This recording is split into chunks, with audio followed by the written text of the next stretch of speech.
जय हिंद दोस्तों, मैं विपिन गुप्ता स्वागत करते हैं आपका अपने YouTube channel Hind science classes में। दोस्तों, आज हमने साइंस कॉन्सेप्ट में टॉपिक जो कि डिस्कस करना है वह है can matter change it's states. क्या जो पदार्थ होता है उसकी अवस्थाओं में परिवर्तन होता है? तो इसका आंसर जो होगा दोस्तों वो होगा यस। जो पदार्थ की अवस्थाएं होती हैं उनमें परिवर्तन होता है। जो मैटर की स्टेट्स होती हैं उनमें जो परिवर्तन है, चेंज जो है वो होता है। तो चेंज क्या होता है और कैसे होता है देखते हैं। देखिए, when a solid is heated then it converts into liquid, and when liquid is heated and then it converts into gases. उसी तरह से like that, when gas is compressed or cooled then it gets converted into liquid. When a liquid is cooled then it's converted into solid. So we can say that yes, matter change its states। पदार्थ की जो है वह अपनी अवस्था में परिवर्तन करता है, पदार्थ की अवस्थाओं में परिवर्तन होता है। देखिए, जो सॉलिड्स होते हैं वो मेल्ट होकर लिक्विड्स में कन्वर्ट हो जाते हैं। तो यह कब होता होगा? या देखिए, कोई भी जो सॉलिड्स है वो ऐसा तो है नहीं कि वो अपने आप जो है कन्वर्ट होने मेल्ट होने लगता है या हर टेम्परेचर पर वो मेल्ट होने लगता है। उसके लिए कुछ डेफिनेट टेम्परेचर होगा, उसी पर तो वो मेल्ट करता है। तो वह डेफिनेट टेम्परेचर जिस पर कोई भी सॉलिड लिक्विड में कन्वर्ट हो जाता है उसे हम उसका मेल्टिंग पॉइंट कहते हैं। ठीक है। और उसी तरह से जो लिक्विड्स होते हैं एक डेफिनेट टेम्परेचर पर वो गैस में कन्वर्ट हो जाते हैं, वाटर वेपर में कन्वर्ट हो जाते हैं। उन्हें हम क्या कहते हैं? बॉइलिंग पॉइंट कहते हैं उस टेम्परेचर को। तो आइए दोस्तों, हम मेल्टिंग पॉइंट्स और बॉइलिंग पॉइंट्स दोनों को समझते हैं। जो मेल्टिंग पॉइंट होता है, melting point the temperature at which a solid melts into liquid at atmospheric pressure is called its melting point. For example ice का जो मेल्टिंग पॉइंट होता है 273 केल्विन और 0 डिग्री सेल्सियस होता है। Now come on boiling point, the temperature at which a liquid starts boiling at atmospheric pressure is called its boiling point.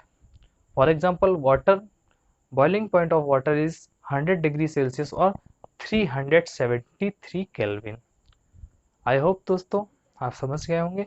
चलिए बढ़ते हैं अपने नेक्स्ट टॉपिक की ओर। चलिए दोस्तों बढ़ते हैं अपने अगले टॉपिक की तरफ। देखिए, when a solid melts its temperature remains the same. देखिए, जब कोई भी जो ठोस होता है पिघलता है तो इसके तापमान में कोई भी परिवर्तन नहीं होता है। देखिए, तापमान में परिवर्तन क्यों नहीं होता है? क्योंकि जो ये हीट इसको सप्लाई की जाती है वह हीट, क्योंकि हम जानते हैं सॉलिड्स में जो होते हैं बढ़ चुके हैं, जो फोर्स ऑफ अट्रैक्शन होता है बहुत ही स्ट्रांग होता है अदर स्टेट्स की कन्वर्जन अदर स्टेट्स की कंपैरिजन में, सॉरी, ओके। देखिए, तो क्या होता है, जो ये हीट होती है इसको सप्लाई जो की जाती है हीट, वह इसके जो बॉन्ड्स होते हैं मॉलिक्यूल्स के बीच में जो बॉन्ड्स होते हैं उनको तोड़ने के लिए यूज कर लेते हैं अपने बॉन्ड्स को तोड़ने में। जब इनके बॉन्ड्स टूट जाते हैं तो ये क्या हो जाते हैं, ये जो मॉलिक्यूल्स हो जाते हैं फ्री हो जाते हैं। ये free the molecules of solid are now free to move. अब ये क्या है, जो गति करने के लिए ये तैयार हैं। ठीक है। तो ये जो एनर्जी है, इस एनर्जी से इसके टेम्परेचर में कोई भी इफेक्ट नहीं आता, क्योंकि यह जो एनर्जी होती है वह इसके सिर्फ बॉन्ड्स को तोड़ने में यूज होती है, ध्यान रखिएगा। अब क्या है, ये जो एनर्जी है, ये एनर्जी अब जो ये वाटर में कन्वर्ट हो गया है, सॉलिड आइस जो है वाटर में कन्वर्ट हो गया है, इसके मॉलिक्यूल्स में यह एनर्जी जो हीट सप्लाई की जाती हीट एनर्जी सप्लाई की जा रही थी वह अब वाटर के मॉलिक्यूल्स में एक्स्ट्रा एनर्जी की फॉर्म में स्टोर हो जाती है। इसीलिए क्या होता है, the energy of water molecules is greater than the solid. जो एनर्जी होती है, अब जो वाटर के मॉलिक्यूल्स हैं, जल के जो अणु हैं, उनकी जो एनर्जी है वह अधिक होती है बर्फ के मॉलिक्यूल से। यह इसलिए होता है, this is because the molecules of water absorb extra energy in the form of latent heat of fusion. यह इसलिए होता है क्योंकि जो जल के मॉलिक्यूल हैं वो संगलन की प्रसुप्त उष्मा के रूप में उन्होंने एक्स्ट्रा एनर्जी एब्जॉर्ब कर ली है, उनके पास एक्स्ट्रा एनर्जी है। इसलिए ये जो एनर्जी होती है वाटर के मॉलिक्यूल्स की वो आइस के मॉलिक्यूल से अधिक होती है।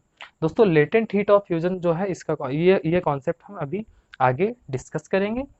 चलिए इसी तरह से जैसे जब सॉलिड्स को हीट करके हीट किया जाता है तो लिक्विड्स में कन्वर्ट होते हैं, जैसे आइस को हीट किया गया तो वाटर में कन्वर्ट हो गया, उसी तरह से जो वाटर होता है वह वाटर वेपर में कन्वर्ट हो जाता है हीट करने पर।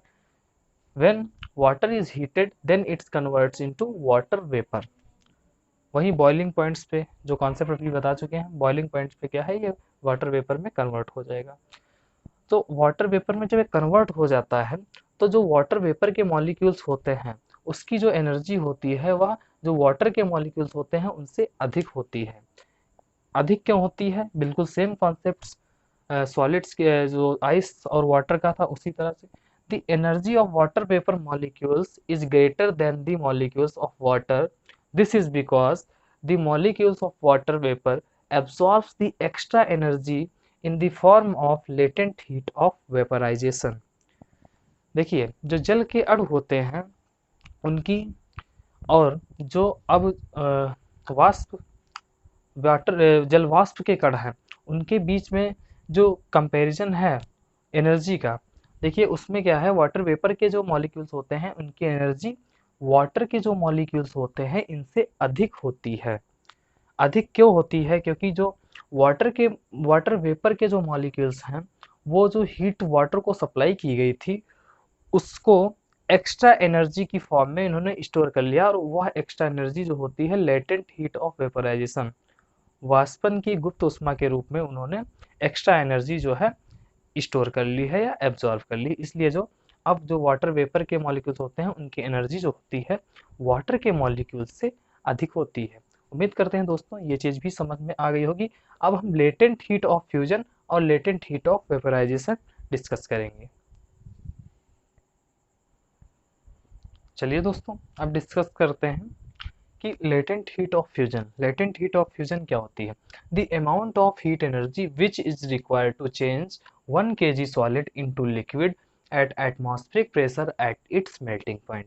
देखिए संगलन की प्रसुप्त उष्मा क्या होती है? उष्मा का वह अमाउंट जो 1 kg ठोस को द्रव में बदलने के लिए आवश्यक होता है, जो कि इसमें कंडीशंस होती हैं वायुमंडलीय दाब पर और उसके गलनांक पर। ठीक है, इसको कहते हैं लेटेंट हीट ऑफ फ्यूजन। ठीक है, अब latent heat of vaporisation, the amount of heat energy which is required to change 1 litre liquid into gas at atmospheric pressure at its boiling point. देखिए जो लेटेंट हीट ऑफ वेपोराइजेशन होती है वह क्या होती है? वायुमंडलीय दाब पर ऊर्जा की वह मात्रा, उष्मीय ऊर्जा की वह मात्रा जो 1 लीटर जल को या 1 लीटर द्रव को गैस में बदलने के लिए आवश्यक होती है उसके क्वथनांक पर। उसके क्वथनांक पर 1 लीटर द्रव को गैस में परिवर्तित करने के लिए आवश्यक होती है। उसे हम क्या कहते हैं? लेटेंट हीट ऑफ वेपोराइजेशन, वाष्पन की गुप्त उष्मा कहते हैं। गुप्त, ये दोनों जो हैं इसमें लेटेंट वर्ड इसलिए आया है क्योंकि ये उष्मा जो होती है वह गुप्त होती है, छिपी हुई होती है, इस वजह से ऐसा होता है। चलिए दोस्तों अब जो है हम प्रेशर का जो इफेक्ट है कन्वर्जन ऑफ स्टेट्स पर क्या होता है इसको हम जानेंगे।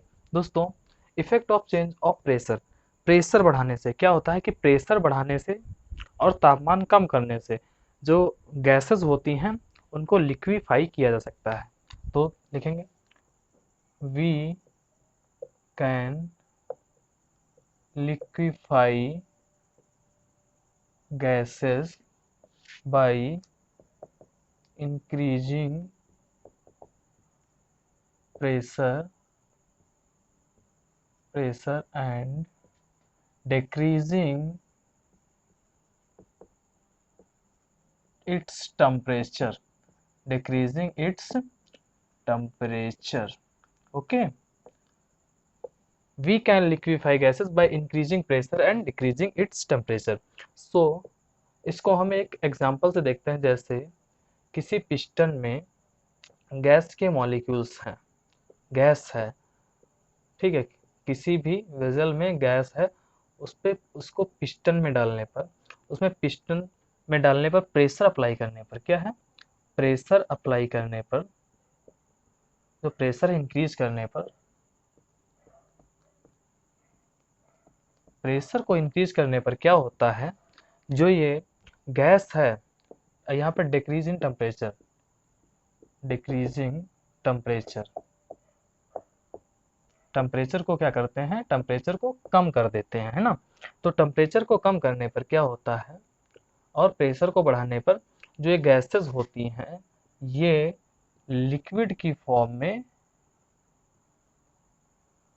कन्वर्ट हो जाती हैं। ये जो है अब लिक्विड की फॉर्म में कन्वर्ट हो गई,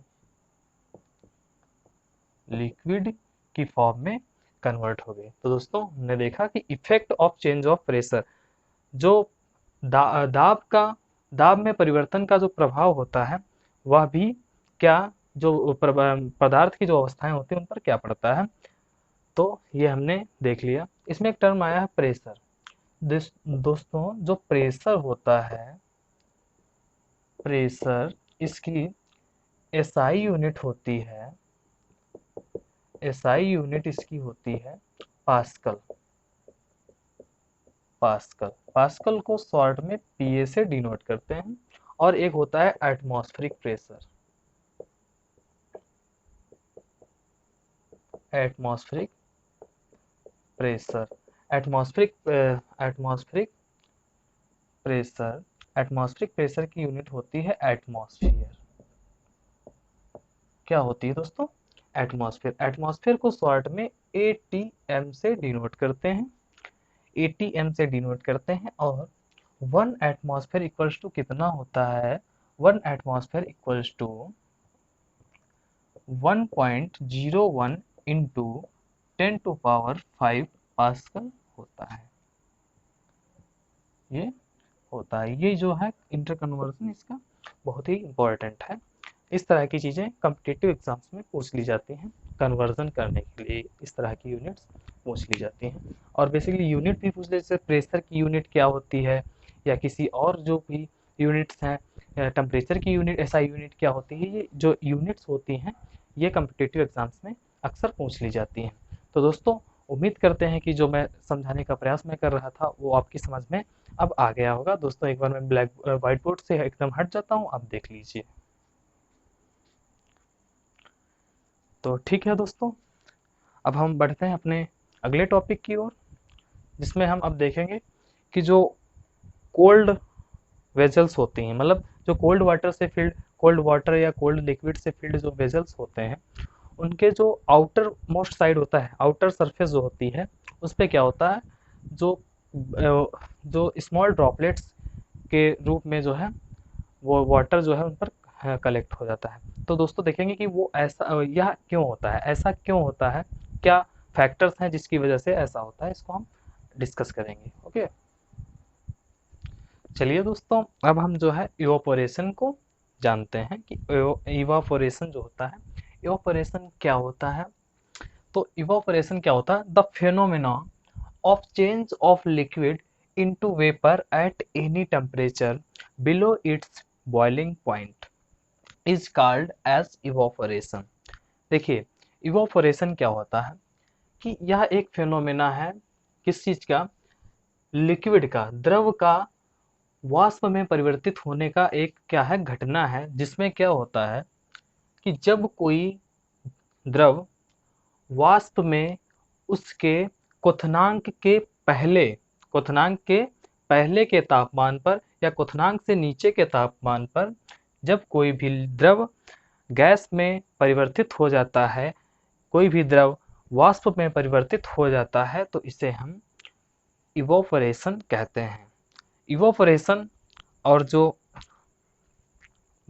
इवोपरेशन जो है और वेपराइजेशन जो है, ये दो लगभग सिमिलर फेनोमेनास हैं, लेकिन इनमें चेंज क्या है, जो वेपराइजेशन होता है वह होता है बॉइलिंग पॉइंट पर, और जो इवोपरेशन होता है वह below any temperature below its boiling point, मतलब यह किसी भी तापमान जो कि क्वथनांक से नीचे हो उस पर होता है। ठीक है, तो उम्मीद करते हैं दोस्तों ये चीज़ समझ गए होंगे।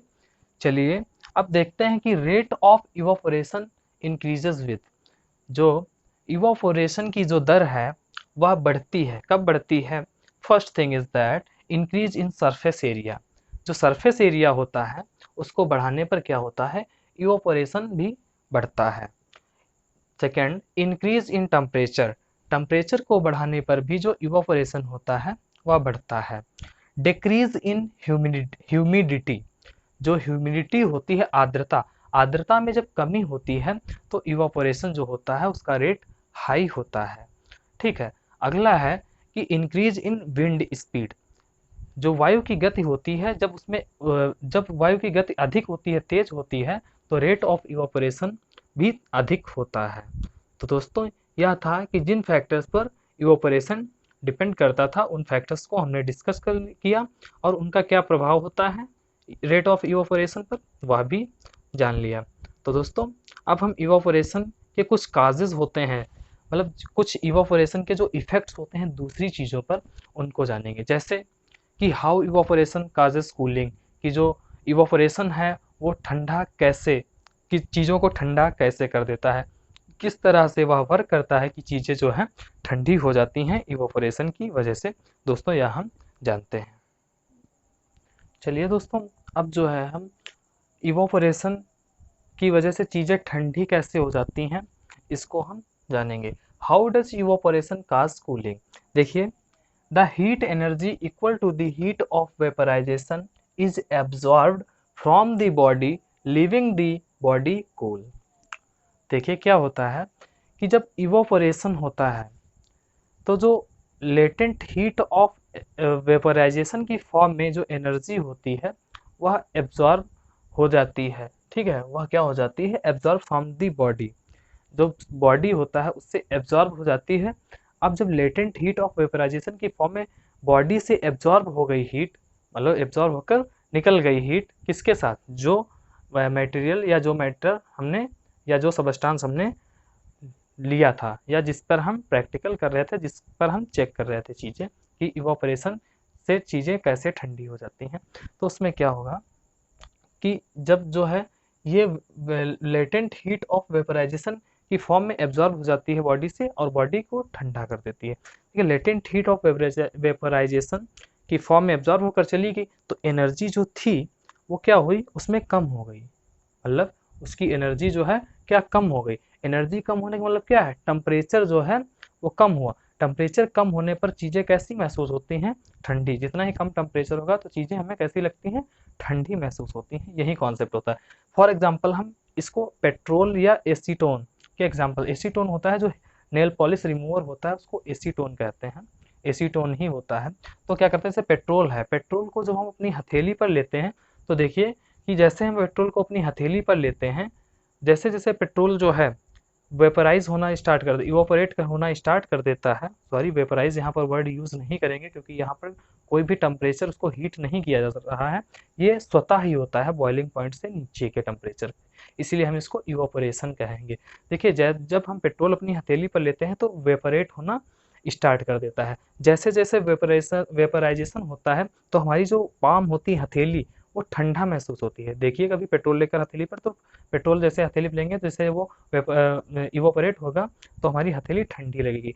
यह क्यों होता है? क्योंकि जो पेट्रोल के मॉलिक्यूल्स होते हैं वह हमारी हथेली से, जो हमारी हथेली है पाम, उसके टेम्परेचर से, उसकी सरफेस से लेटेंट हीट ऑफ वेपराइजेशन की फॉर्म में एनर्जी अब्जॉर्ब करके क्या होते हैं? वो इवापोरेट हो जाते हैं।